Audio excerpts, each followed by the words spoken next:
Idols, demons, and good old capitalism. This movie has it all. Kpop Demon Hunter blends every technique from crisp animation to adorable characters, a cliche but workable plot, and music that can seize your miserable souls. But at some point, you might ask yourself that the cheesy dialogue, the rushed pacing, and the lack of character depth was failed writing. But what if I told you all of this was intentional? Because, if you're anything like me, every scene carries a deeper meaning. Like Rumi's dad secretly being Guima, the Saja boys being lifeless zombies, Dr. Han being a human trafficker for souls, satanic undertones in songs, or Jinu still being alive within Rumi. Every single cut in the movie, including half the movie that was skipped because Netflix wouldn't stop being a beehive, and so much more was compressed into this 90-minute movie, and now I'll be compressing it even more into this 9-minute video. So buckle up.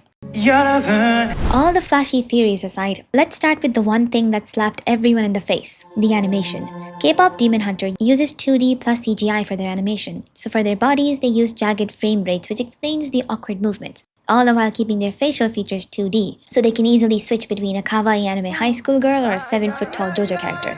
The movie was made and produced by Sony Pictures Animation, which if you didn't know is the same studio that worked on Spider-Man Into the Spider-Verse. And although it had different teams, it carries the same style, the depth, the lively human-like unhinged expressions, motion captures, and dramatic designs that were guaranteed to hit the charts. But to keep that up and in budget, they had to sacrifice half the movie's contents, leaving behind awkwardly cut scenes, like Rumi getting over her lifelong trauma within a single song, or Mira and Zoey forgiving her within that same song, or the demons vanishing into thin air also within that same song. The movie went by so quickly that I felt like I'd watched the whole thing on YouTube Shorts. But even in that short time, it was able to do so much, from the flashy fights and dramatic poses to the subtle mouth movements and breathing, with the characters pronouncing words like a true open-minded Korean. They even went as far as to animate individual fans waving light sticks and stylish placards. To want more would be greed. So as far as animation was concerned, Kpop Demon Hunters was brilliant. But animation alone isn't enough to make a movie great. You can wrap garbage in glitter, but it'll still be garbage. And that's where the characters come in. Just like in real life how idols are molded into marketable products, the Saja boys were also carefully curated to what the fans love the most. Which is where it starts to get a little creepy. Take baby Saja for example, who pretends to be a child or a baby to represent how fans love to infantilize their idols and treat them like dumb little toddlers who can't form a single thought. And the more baby or eggy they are, the higher their sale value. Weird, right? But that doesn't stop anybody since it's now become an inseparable part of the culture. A culture that's unfortunately very much prevalent in East Asia, where minors get launched for their pure, baby-like features, while the older ones are cast aside because they aren't as marketable, regardless of how talented they are. I wonder what that says about the fans they're trying to appeal to. Then there's Abby, created for his physical appeal, or Mystery for his mysterious persona, and Romance for, I don't know, he looks like Pink Michael Jackson. But the fact remains that none of these characters were fleshed out. Heck, they barely even spoke. But if you think about it, that too was intentional because their purpose was never to live beyond the screen. But as far as looks are concerned, each Saja boy perfectly represents the cursed Korean beauty standards that continue to change and evolve every day to the point where in 10 years, we'd be debuting aliens. Not this kind, hopefully, but this kind. I mean, they've got the doe eyes, the perfect skin, and they'll probably survive without food without the need for starving themselves. And honestly, we're almost halfway there already. As for hunt tricks, I'd say they were pretty unrealistic, because if they were real, they'd probably be hated on for breathing or worshipped for a wink. There is no in-between. Now that the characters are set, we have this setting, the Honmun being the most important one, which translates to soul or spirit gate, and is inspired by Korean shamanic boundary seals, though it's not an actual term. In the movie, this Honmun was set in place by the shamans or mudang who perform certain rites to uphold the Honmun, to maintain prosperity, ward off evil spirits, and cleanse sins. Or whatever they felt like at the time. The Honmun also changes colors as we've seen in the movie, where red shows a weakened state and gold being the perfect state of balance. And if you were paying attention, it does not turn golden in the movie and stays blue, which hints at a possible part 2. Or it could be due to Rumi being a half demon with a possible full demon living inside of her, like Sukuna inside Yuji, but at least the demon here loves their host. Now the older generations of shamans weren't breaking bones or throwing bars or doing aegyo in the modern sense, but by performing traditional dances with colorful loose garments, and as time went on, hit the stage and let it rip Gangnam Style. Another interesting thing here was that these shamans were consistently represented by a trio, which could possibly be a reference to the Samshin Halmuni or Grandma Samshin, associated with birth, fate, and protection in Korean mythology.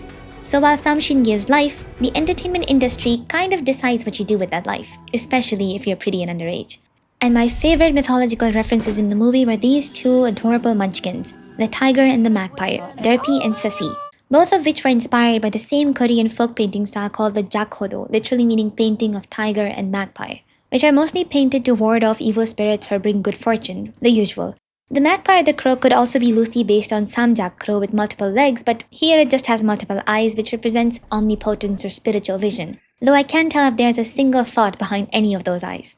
And it's also things like this that make me wonder whether Jinu was really the bad guy. I mean, what villain makes little hats for his pets and gives them these adorable names and personalities? Surely not these guys. And now on to the best part of the movie, the music. In the movie, we're shown how music can be a weapon and prison at the same time. But that's the boring part. What's interesting about the music here is the lyricism, and the parallels between the Huntrick songs being inspired by Christianity with themes like purity and light, whereas the boys represent satanic themes, if you couldn't tell already. Especially in the song Your Idol, where they start off with literal incantations in an old medieval hymn about the Last Judgment Day, called the Dies Irae or the Day of Wrath, and chant words like Pray for me now, which on first listen sounds sacred. But when you translate the background sounds, it gets incredibly terrifying. And I quote, "You shall dissolve into ashes, the cursed into eternal flames." Which is kinda ironic how they call for prayers, something holy, while being literal demonic beasts. It's also hard to believe how they went from their soda pop concept to this. Not that soda pop was all that innocent, but still. But whatever the concept may be, all I can say is that it worked wonders, because not only did their songs peak charts, they also debuted above BTS. All of this really goes to show how manipulative music can be. And the fact that I've mostly been covering the demons is all the proof you need. So now it's Rumi's time to shine, our half-demon, half-human protagonist who suffers as all half-breeds in fiction tend to do. But more than her character is what she represents. The way she was forced to hide her flaws, or how she clung to that perfect idol image and felt ashamed in her own skin. You see, her being half-demon was just another way of showing how, as an idol, you're only accepted and loved in perfection. We see so many examples of this in real life where idols have disappeared after scandals or dating revelations, which makes you wonder how they're loved by millions but not allowed to love. Rumi's growth is honestly one of the best parts about the movie, watching her shift between her confident, unbreakable self to her growing vulnerable and breaking down, and finally picking up and loving the parts of her she once wanted to erase. Though if there's one problem I have with her, is that she forgave Jinu a little too quickly. But hey, maybe she gave him points for feeling guilty, even if it was, 400 years too late.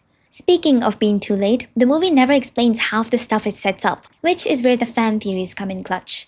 The first hidden plotline or theory was Dr. Han's existence. The fact that Rumi, who was supposedly loaded, was even sent to consult this shady old eye popper was shady enough, but then when you take a closer look at his walls, you see something even shadier. And that's pictures of very familiar looking faces. If Romance didn't have that gosh awful hairdo, I would have missed it, but there's no way that isn't him. The tall one's definitely Abby, the one in the front is Mystery, and the last one has to be Baby. Either ways, these four are definitely the Saja boys back when they were human and were probably failed idols, and Jinu just up and scooped them away for his supposed world domination. The second theory is how we see the boys disappear into thin air, so we know they're gone. But Jinu's soul doesn't disappear, it enters Rumi, which means he is still alive. At least in spirit. But that much anyone would be able to figure out. I have another theory supporting his case. And that is how both of his pets or familiars were very much still alive. And if you know anything about familiars, it's that their existence or soul is tied to the life force of their owner. So if Jinu had ceased to exist, they would have disappeared as well. So the more you know, and the more you cope. Another theory is one that might get me into trouble, and it's about cults. I know that sounds far-fetched, but there is evidence to believe that K-pop agencies are like modern-day cult front. All the chanting, the synchronized dances, the light sticks waving in unison, it's more than just a concert. It's more of a ceremony, one that's feeding on something. Idols literally sign their lives away when they enter into contracts with their companies and are supervised 24/7. Young idols are literally groomed to perfection and are like investments for companies to exploit. If this isn't a cult, then I don't know what is. You have little to no free will, you're kept under surveillance most of the time, and you can't even be yourself or say what you want without facing backlash, or worse, death threats. Which sounds unrealistic, but we see all of that happen in real life. Recently, Sunghan from the boy band Rise had to leave the group because his past dating picture surfaced, before he became an idol, and his so-called fans of the group set up his funeral right in front of the darned company building.